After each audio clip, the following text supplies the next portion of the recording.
Prêtres, pasteurs et évangélistes prêchent le même message ce jour, la descente de l'Esprit Saint.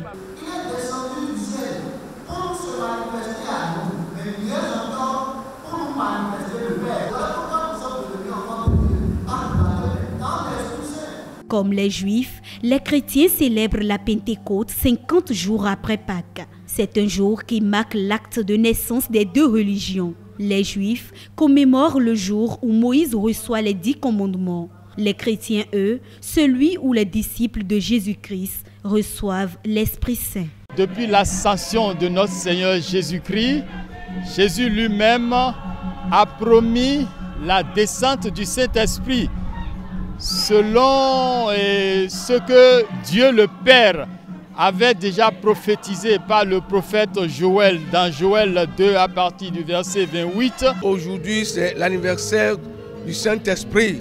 Et le Saint-Esprit qui est descendu 50 jours après les Pâques.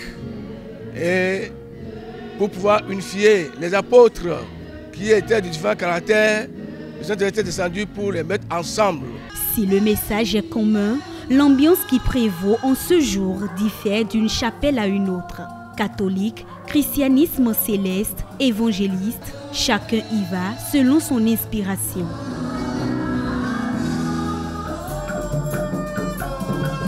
Dans l'église du christianisme céleste, pour recevoir le Saint-Esprit de Dieu, il faut se mettre dans les conditions. C'est pour cela que nous avons fait 7 jours de jeûne et de prière, notamment les prières nocturnes. Pour certains chrétiens, la Pentecôte apparaît comme l'apothéose de l'œuvre salvatrice du Christ. Elle se doit d'être célébrée en un lieu saint et consacré. Il faut se rendre à l'église, au lieu saint, et pour communier avec l'Esprit Saint, puisque nous l'attendons. Parce que sans l'Esprit de Dieu, nous ne pouvons pas faire la volonté de Dieu. Sans l'Esprit de Dieu, nous ne pouvons pas connaître le chemin de Dieu. En plus d'être une fête, c'est également l'occasion pour les chrétiens de renouveler leur fidélité à Dieu. Ces ambassadeurs du Christ sont visiblement prêts à recevoir à leur tour l'Esprit consolateur.